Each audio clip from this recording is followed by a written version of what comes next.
COPWATCH, policing the police every single day.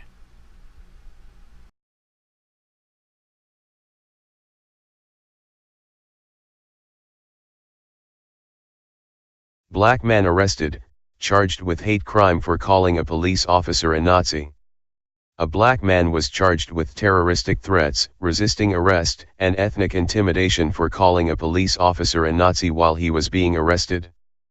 By J. Sermopoulos, June 30, 2018.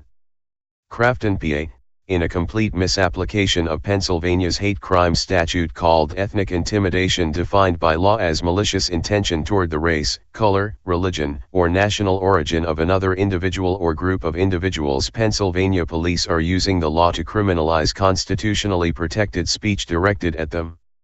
For example, Robbie Sanderson, a 52-year-old black man from North Carolina, was arrested on September 23, 2016, for retail theft in Crafton, Pennsylvania. During the course of his arrest, Sanderson allegedly called the officers Nazis, skinheads and Gestapo, according to court documents filed by the Crafton Borough Police. For the simple act of expressing his feelings about the officers, he was charged with a hate crime. Let that sink in for a moment. A black man was charged with a hate crime for simply calling a cop a Nazi. "This is completely ridiculous," said Mary Catherine Roper, Deputy Legal Director for the ACLU of Pennsylvania. "This is not what the hate crime statute was for. This is criminalizing pure speech, and that violates the First Amendment." A report by the Appeal explained the circumstances surrounding the arrest. It all began that late September day when the police responded to a CVS pharmacy for a possible active burglary, according to the police affidavit. A passing motorist called police to say that she saw an older black man pulling on the rear doors of the store. The store was open at the time, but when police arrived they found no one at the rear, so they went inside. Police then spoke with a CVS employee who identified Sanderson as the man pulling on the store's doors. The employee told the police that the man was at the cashier station. The police approached Sanderson by the cash registers, detained him, and searched his backpack, according to the affidavit. Inside the backpack, police allegedly found a little more than $100 worth of stolen merchandise, including beef jerky and Dr. Scholl's shoe inserts. A police affidavit claims that after verbally abusing the officers, Sanderson said, "That's why motherfuckers are killing y'all out here, and all you cops just shoot people for no reason." Sanderson is then alleged to have told Officer Brian Tully that he was going to have sex with his wife.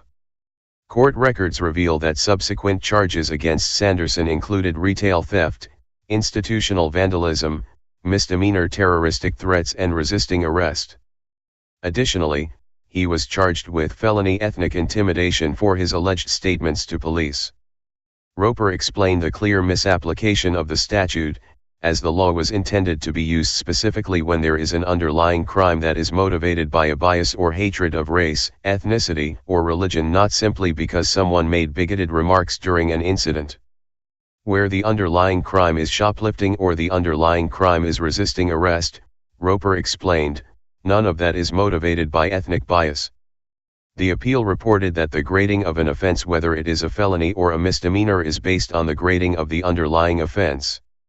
An ethnic intimidation charge effectively increases the penalties for a crime by grading it one step higher than the underlying alleged bias-motivated offense.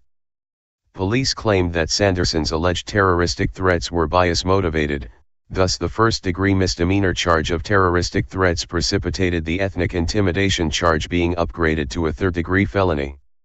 What you have is police officers essentially punishing people for disrespect to police officers by adding on criminal charges, Roper explained. And that's just inappropriate. The things they are saying are deeply offensive, but they are not criminal. The phenomenon of stacking charges is common in law enforcement, as it creates a dynamic where individuals feel the need to take a plea bargain due to the numerous charges hanging over their heads. Unsurprisingly, court records reveal that the ethnic intimidation charge against Sanderson was eventually dropped. All Sanderson had to do was plead guilty to retail theft and resisting arrest. The reality is that hate crime laws are divisive, and although they are intended to protect underprivileged groups from bigotry and racism, they often allow the government to quell speech that is critical of authority. One need only look to the UK to see numerous examples of allegations of hate crime/hate speech being used by the authoritarian governments to arrest people for being politically incorrect.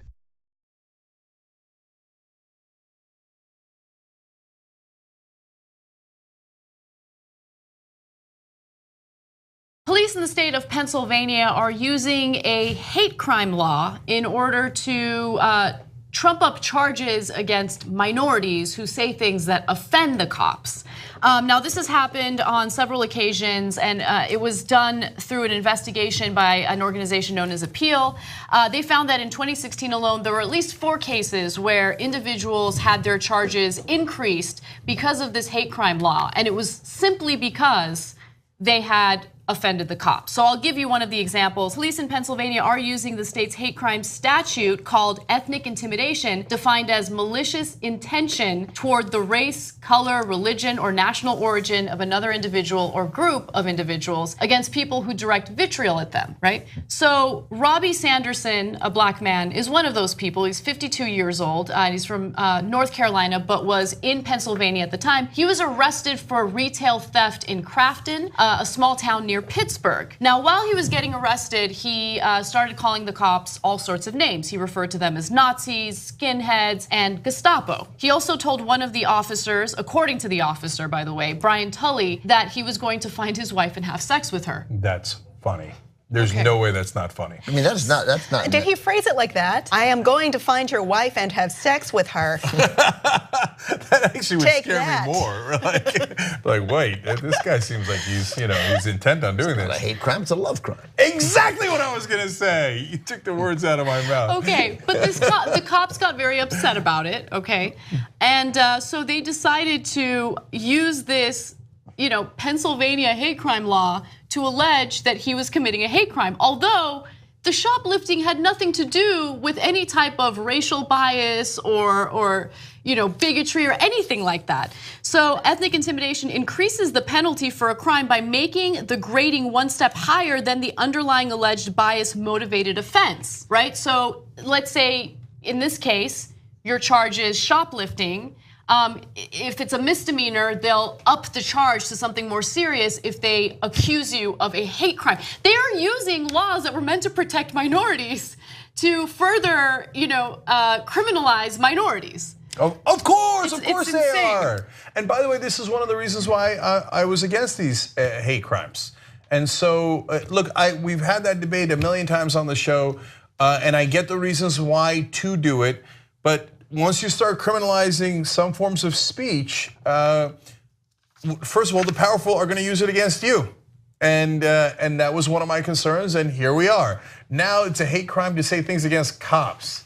Cops are not a thing. Like, cops are a profession. They're not a protected class. They're not a type of person. Apparently, it's a job. Unless apparently in Pennsylvania, being a giant snowflake is a protected class. The words they used were Nazi, skinhead, and Gestapo. They weren't saying anything about like, this is your race, I'm tired of this. This is not the spirit of the law. Yeah, it probably hurt their feelings. They felt like they were being jerks, but that's no reason to escalate a criminal offense. You guys are cops. So You're cops. You're supposed to be like the toughest guys out there. You're putting your life at risk every day, going out there protecting people. You're gonna get your feelings hurt by some dude that you're arresting who's saying that he's gonna have sex with your wife. Like, I get it, it's offensive, but like, let's move on. He's not actually gonna have sex with your wife. Shut the F up, Robbie. That's what you say, and then you say, really, you're gonna have sex with my wife from prison?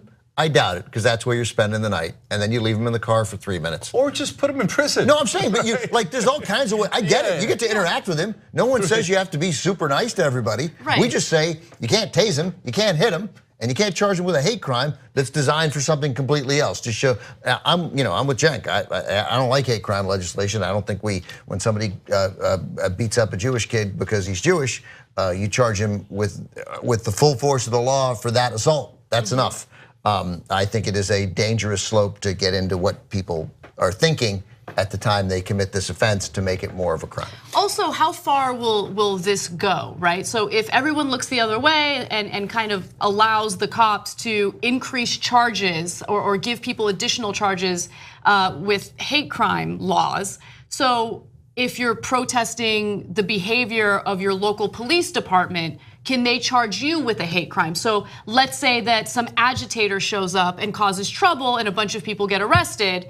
Are you going to be charged with a hate crime in the state of Pennsylvania if they decide that they're going to refer to this law? It sounds like if the people, what was the name of the town? Grafton? Grafton, yeah. Grafton. Yeah, if you the tender, easily hurt feelings of the police officers in Grafton, yeah, it sounds like you could be. If they find one thing to charge you with, but like something like you didn't have the permit for the protest. So they charge you with that, and then they raise it a level because you used the phrase Gestapo to protest the police. I mean, it's obviously, as the ACLU says, it's obviously an infringement on free speech. Yeah, the ACLU said it's essentially pushing people to punishing people for disrespecting police officers, which I've told you is not a crime anywhere in the country, but is in reality the biggest crime in America. Because if you disrespect a police officer, they're gonna find a way to charge you.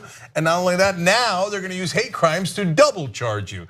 And the absurdity of this, applying it to professions, is insanity. So if you're at Occupy Wall Street, or you're part of the Tea Party and you're protesting the Wall Street crimes and the bailouts, and you say those are robber barons, ooh, that was hateful, you use the word robber. Okay, that's a hate crime against Wall Street, off you go to prison. I mean, this is crazy. And I get it, for the people who are in favor of hate crimes, they say intent is part of other crimes as well, and that's why they think that it makes sense. We were worried that the powerful would use it and they against the powerless. They are now. And look, and there's absurd ones and there's ones that make sense, but even those are now perverted. So let me explain. 2 more examples real quick. One guy called a cop a Gandhi mother effer. I don't know if the cop was Indian or if the cop was overly peaceful. I don't know what the intent of that curse was. Maybe the cop is actually quite violent, and it was offensive to call him peaceful.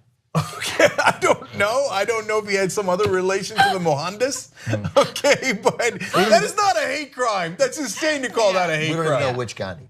Right, could have been Indira. And one woman, presumably a minority, said, "Death to all you white bitches." Okay. By the way, that was a woman who had called to report a crime and got increasingly frustrated that the cops weren't like hearing her out or something, and so they weren't even investigating her for committing a crime. She's the one who called the cops. Now, with that said, yeah, don't say disrespectful things, I guess. But even so, even if you do, it's not a crime. It's not a crime. Being inappropriate to a police officer is not a crime. Yeah. Unless you're like flashing him or her or something. Saying inappropriate words to a police officer. Right. And look, that's the one that comes closest if you actually believe in hate speech, etc. But the point was to protect minorities who are powerless. It wasn't like, and if there was a jurisdiction where black people are incredibly powerful and they're beating up on white people, then it would protect white people, right? Yep. But not cops who are already really, really well protected and their feelings. So I thought the right wing was interested in facts and not feelings, but come to find out, apparently not. 2 easy ways to follow the Young Turks. One is hit the subscribe button down below, then you're a TYT subscriber. And second is ring the bell. And when you do that on YouTube, you're notified of our videos.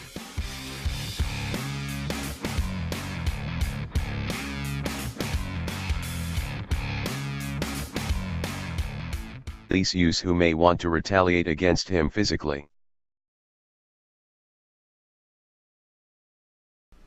Hey Charlotte County, this is Charlotte County COPWATCH, and I just wanted you to know that I am using this stuff under fair use.